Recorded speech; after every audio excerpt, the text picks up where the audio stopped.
Opiate dependency is extremely dangerous. Introducing Liam. Share the story of your life. What would you say? Normally I start off as a baby, but then my parents decided to have drugs in my system. They didn't care. Well, I technically think they forgot that they had a baby and literally took drugs and made my brain misformed. And then I grow into a toddler. No offense. Liam was placed with us. We got the call when he was a newborn. But because of the drug use, he was put in the NICU for 7 weeks. Babies go through withdrawal within 24 to 48 hours after being born. Liam went into withdrawal within 30 minutes. That being said, they said that she was probably still using up until she went into labor. He stopped breathing a few times, and like I said, he went through withdrawal. They gave him morphine, weaned him off of that. I brought him home at 7 weeks old. When Liam was born, he was diagnosed with NAS, which is Neonatal Abstinence Syndrome. He's diagnosed now with ADHD, sensory processing disorder, ODD, anxiety, depression, autism, and he's too young to be diagnosed with bipolar. But they said most likely? Most likely, yes. Across the United States, opioid use is on the rise. This has led to more pregnant women with OUD. Because of this, more infants are being born with symptoms of NOWS, which is neonatal opioid withdrawal syndrome, and is also referred to as neonatal abstinence syndrome, NAS. It's important to know that NOWS and NAS is treatable. What's the difference between NOWS and NAS? Though the terms are similar, they both describe withdrawal symptoms in newborns. The difference is that NAS is caused by prenatal exposure to any variety of substances, including opiates. NOWS is only caused by opiates. Every 18 minutes in the United States, neonatal opioid withdrawal syndrome is diagnosed in at least one newborn as a result of in utero opioid exposure. The clinical symptoms presents usually as a high-pitched cry, fussy, uncontrollable infants, rigid, shaky babies, seizures, gastrointestinal disturbances, respiratory difficulties, low birth weight, and blotchy skin. Symptoms normally range from mild to severe. How long the symptoms last depends on the mother's metabolism, the type of opioid used, whether prescription or non-prescription, how long the baby was exposed in utero, if nicotine or other substances were also used. Studies shows that NOWS associated with MOUD is not as severe as untreated opiate use or polysubstance use.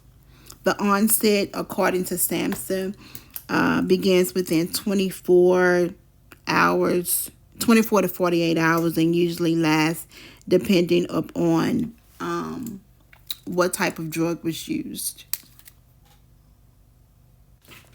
The American Academy of Pediatrics recommends that every labor and delivery unit have a standardized protocol for assessing and treating infants at risk for showing signs and symptoms of withdrawal from opiates.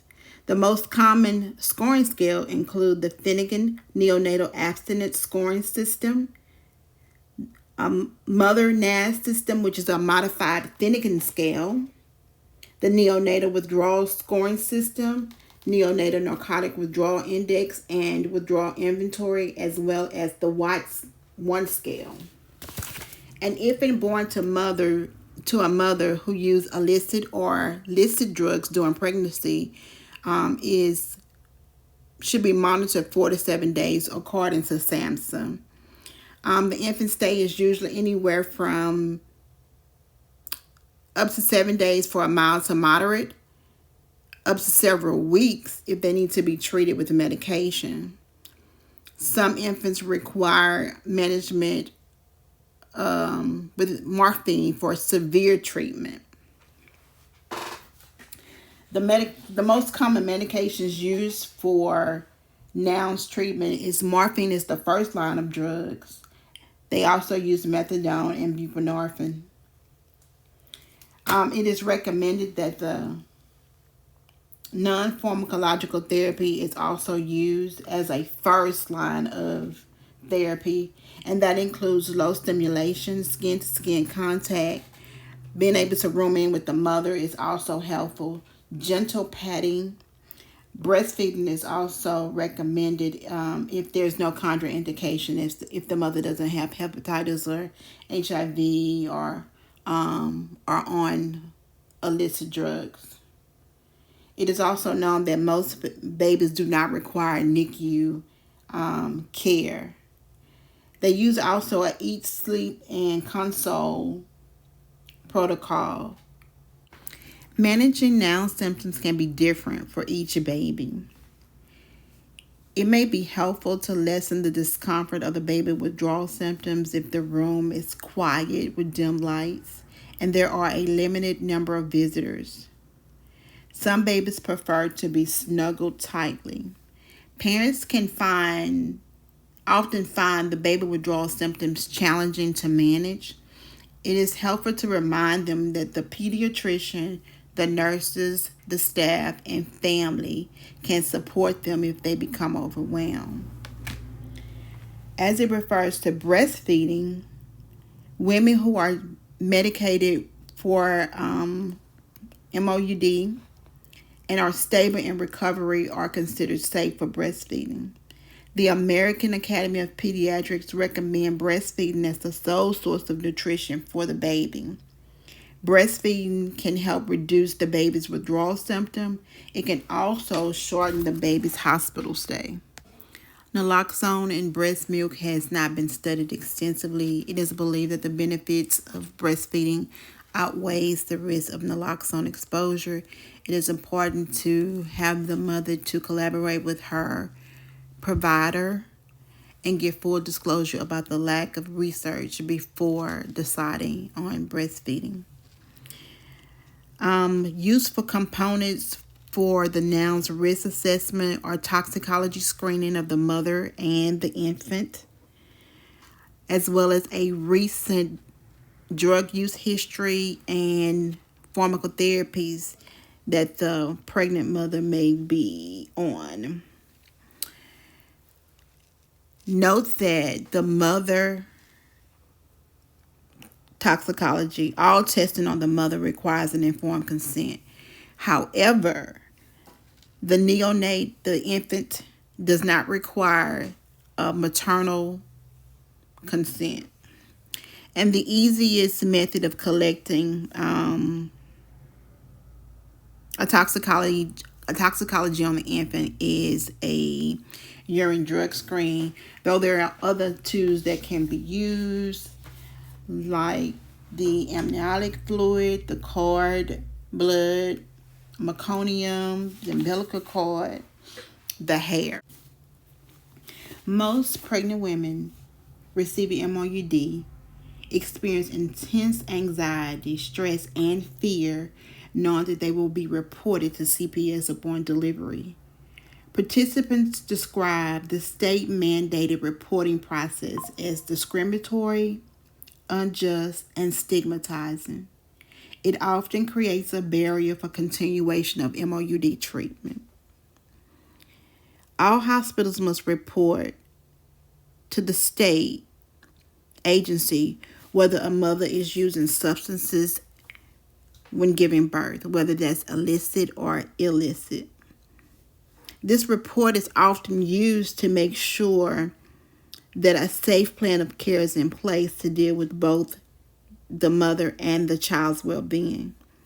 It is usually not used to remove the baby from their care.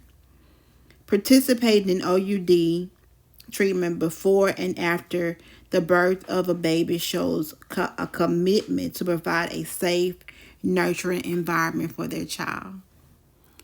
In summary, creating a treatment plan for women with OUD enhances the chances of a healthy pregnancy. Stopping MOUD is not recommended as it can lead to preterm labor, fetal death, or relapse. Buprenorphine is the first-line treatment for women with OUD. It is critical to coordinate care between prenatal providers and the OUD specialist. NOWs can occur with MOUD, but should not deter the healthcare provider from prescribing it. When taken appropriately, buprenorphine can shorten the hospital stay and lessen withdrawal symptoms on the infant. Lastly, the effects of naloxone found in Suboxone on a child during pregnancy or during nursing are not well known. Hopefully this presentation was useful in helping you to understand NOWs, NAS, and MOUD treatment in pregnant women. Also, thank you, Janelle, for providing Region 6 with the awesome resource.